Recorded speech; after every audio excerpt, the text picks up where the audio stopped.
J'ai atterri il y a juste là quelques heures, mais j'ai souhaité, avec Maurice Géroncel qui m'a accueilli, annuler ce que j'avais prévu ce matin pour pouvoir me rendre tout de suite ici sur les lieux de l'incendie et aller me recueillir auprès des familles qui ont perdu les membres de leur famille dans cet terrible incendie et me rendre compte sur place pour essayer de mesurer ce qui a pu se passer. Et quand je vois ça, véritablement j'aspire, je souhaite que la justice puisse pleinement faire son travail et établir toutes les responsabilités, car ce drame est terrible et tout doit être fait pour que ça ne se reproduise plus jamais. Et c'est la première chose que m'a dit le père de famille qui a perdu sa compagne et ses 3 enfants dans ce drame. Plus jamais ça.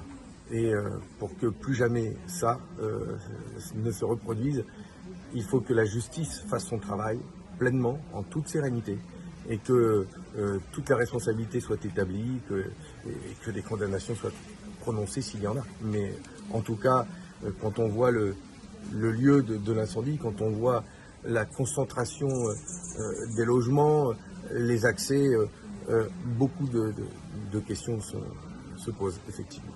Alors vous êtes candidat à la présidentielle, justement, sur la question du logement. Qu'est-ce que vous proposez, M. Roussel? Il y a une crise de logement qui est énorme ici, plus qu'en métropole.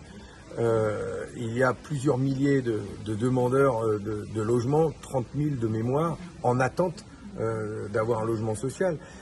La famille, le père de famille me disait qu'il était lui-même en attente d'un logement pour les membres de sa famille. Et donc on ne peut pas laisser une partie de la population dans l'attente sans logement digne.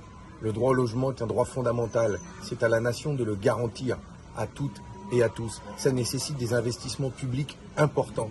Et donc c'est pour cela que je présente ma candidature, c'est de reprendre le pouvoir sur l'argent et faire en sorte que notre argent, l'argent public, serve à répondre aux besoins fondamentaux, car ce sont toujours les mêmes qui payent, toujours les mêmes qui souffrent, toujours les mêmes qui souffrent de la pauvreté ou des difficultés sociales.